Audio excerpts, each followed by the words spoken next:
Halo teman-teman, perkenalkan saya Putu Trisna Diputra dari Unor BPBPK Jatim dan sekarang sedang ditugaskan di Satker Prasarana Strategis Jawa Timur.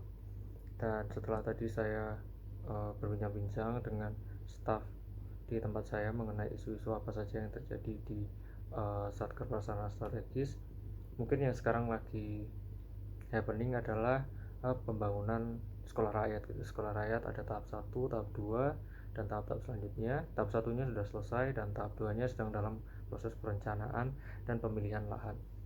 Nah, dari tahap 1 sebenarnya sudah banyak isu gitu ya, karena mungkin pekerjaannya yang terjadi dalam waktu singkat, kemudian lokasinya ada di banyak titik, kemudian keterbatasan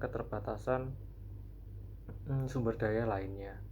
Salah satu isunya yang mungkin terlihat setelah bangunannya jadi adalah uh, masih kurangnya kemanfaatan gitu ya pada um, sekolah rakyat itu, kayak kebutuhan ruang yang belum tercukupi, kemudian ada ruangan yang terbengkalai, sehingga kalau terbengkalai itu ada potensi rusak di kemudian hari.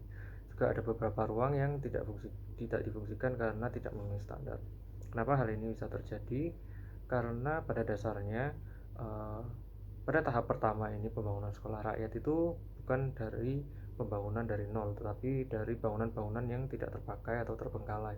Contohnya mungkin politeknik atau bangunan-bangunan diklat yang memang di tempat itu atau Pemda di tempat itu tuh sudah tidak difungsikan, sehingga bisa direnovasi untuk ditinggali sementara atau digunakan sementara untuk sekolah rakyat.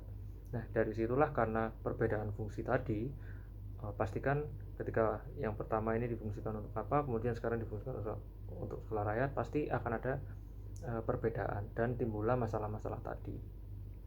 Dan dari masalah-masalah tersebut diusulkanlah solusi untuk rekomendasi pembangunan ke depan jika akan ada renovasi bangunan lagi, atau untuk rekomendasi pembangunan di tahap kedua.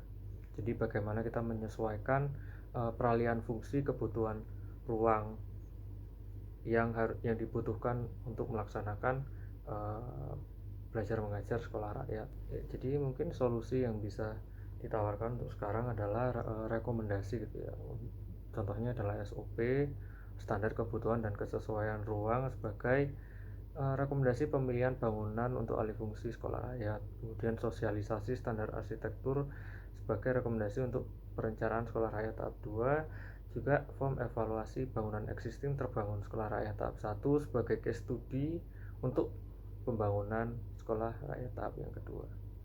Sekian dari pemaparan saya, terima kasih.